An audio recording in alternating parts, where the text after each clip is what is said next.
अगर मैं left wing extremism की बात करूं, नक्सलाइट्स की बात करूं, मैं 6 साल छत्तीसगढ़ का प्रभारी रहा हूं। मैंने कोंटा, सुकमा, बीजापुर, नारायणपुर, दंतेवाड़ा, ये सारे डिस्ट्रिक्ट्स घूमे हुए हैं, अच्छे तरीके से नाइट स्टे किया है। मुझे मालूम है कि नक्सलाइट प्रोन एरिया की हालत क्या होती है।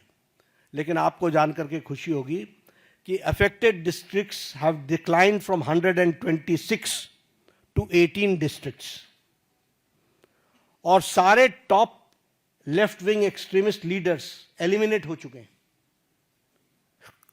और हमारा रिडक्शन ऑफ वायलेंस 53% है।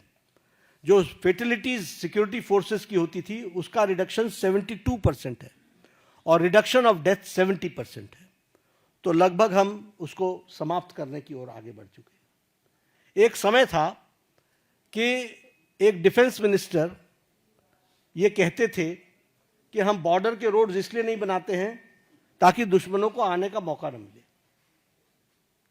और आज बॉर्डर रोड्स में 8,000 किलोमीटर्स के बॉर्डर रोड्स और ब्रिजेस के बनाने का काम, और उसको भी परमानेंट ब्रिजेस बनाने का काम लगभग 400 बने हैं। अटल टनल की बात करें, अगर सेला टनल की बात करें, या शिकुनला टनल की बात करें, ये मेजर ब्रिजेस हैं जो हमारे को सिक्योरिटी के एंगल से बहुत महत्वपूर्ण है और जो देश की सिक्योरिटी के लिए काम कर रहे हैं।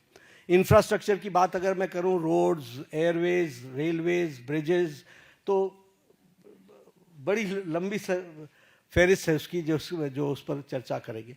लेकिन हाँ, चेनाब की चर्चा मैं जरूर करना चाहूंगा कि नरसिम्हा राव जी के टाइम पर शिलान्यास रखा गया था।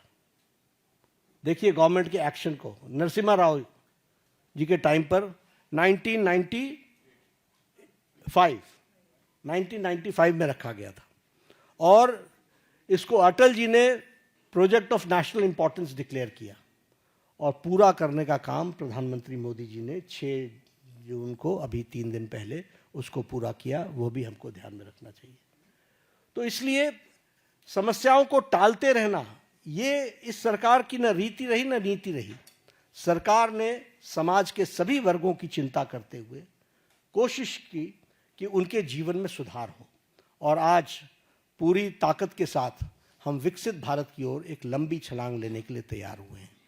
पिछले 11 वर्षों में मैंने पहले कहा कि अनइमेजिनेबल, जो किसी ने कल्पना नहीं की थी, वो काम हुए हैं, और इसके साथ साथ पिछले 11 साल में देश को एक विकसित भारत की तरफ ले जाने में और समाज के सभी वर्गों को साथ लेकर के चल करके आगे बढ़ने में प्रधानमंत्री मोदी जी का नेतृत्व सफल रहा है।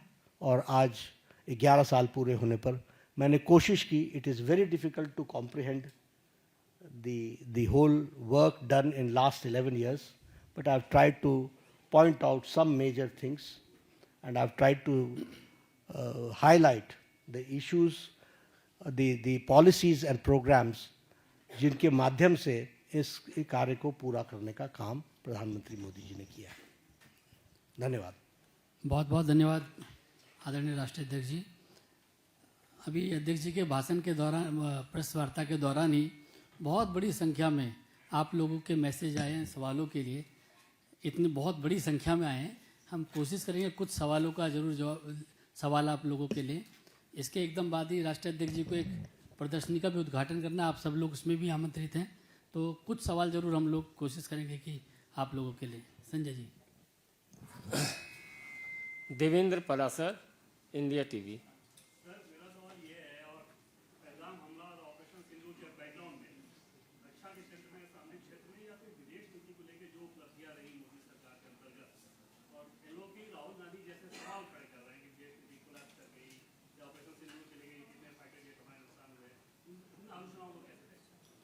देखिए, मैं यही इसी तरीके से देखता हूं कि भगवान उनको सद्बुद्धि दे,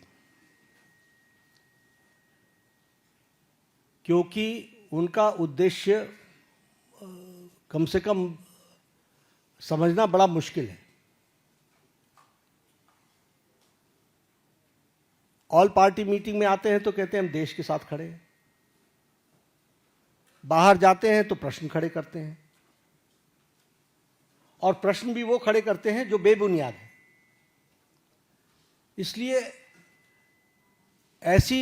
इस तरीके का नैरेटिव बनाने का काम, मैं सिर्फ एक यही कह सकता हूं कि एक गैर जिम्मेदाराना विपक्ष की भूमिका वो अदा कर रहे हैं। राम नारायण श्रीवास्तव।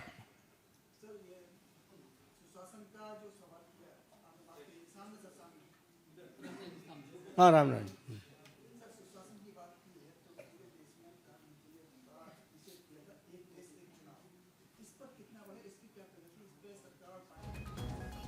देखिए, पार्टी सक्रिय है और पार्टी एक्टिवेटेड है। जनता में जनमानस बने, इसके बारे में चर्चा हो, ये पीपल्स मूवमेंट भी बने और इनैक्टमेंट भी हो। हम कमिटेड हैं। नीरज पांडे।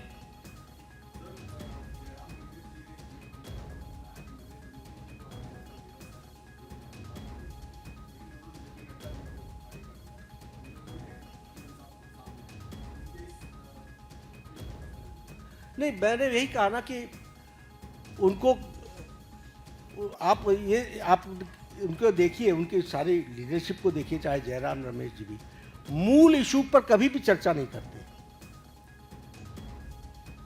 राष्ट्रीय अध्यक्ष आकर के प्रेस कॉन्फ्रेंस कर रहा है, ये गलत है क्या?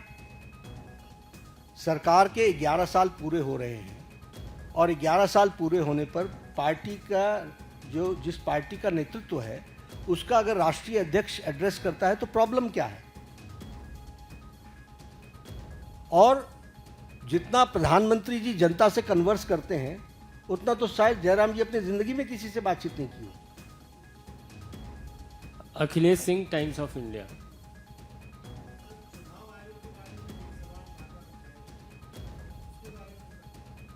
नहीं, देखिए, मैंने फिर कहा कि शब्द ही गैर जिम्मेदाराना है।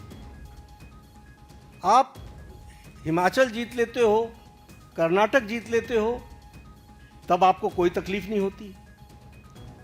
आप जब चुनाव हार जाते हो तो ये तो बचपन में सुना था ना कि जब जीतने लगो तो हम बहुत अच्छे क्रिकेटर और हारने लगो तो अंपायर गलत है।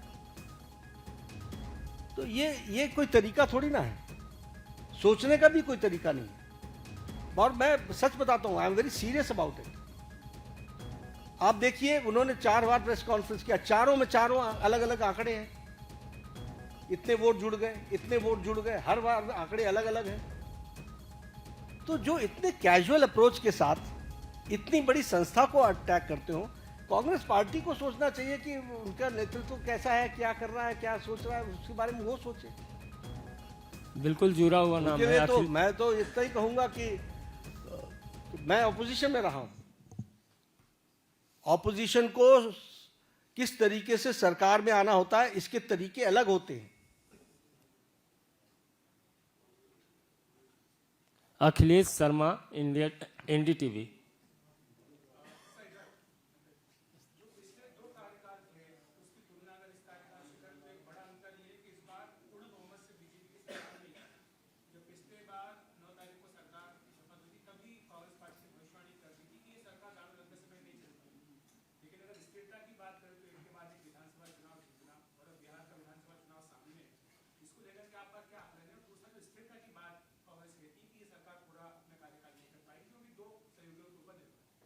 देखिए, एनडीए पूरा कार्यकाल भी करेगी और अगला कार्यकाल भी करेगी, आप उस पर चिंता ना करें। दिक्कत यह है कि जिन लोगों को तकलीफ है वो तो हमेशा इस तरीके की बातचीत करते रहेंगे। उनको कोई देश आगे बढ़े, राष्ट्र आगे बढ़े, इसकी कितनी चिंता है, ये प्रश्नवाचक चिन्ह है। लेकिन इसकी चिंता है कि मेरी पार्टी कैसे आए, हम कैसे आए। तो ये उनका स्वाभाविक तरीका है, वो स्वाभाविक रूप से इस तरीके के षड्यंत्र रचने की कोशिश करते रहेंगे। हमारी सरकार मजबूत है और यह 5 साल भी और इसके अगले 5 साल भी पूरे अच्छे से चलेगी। बहुत बहुत धन्यवाद।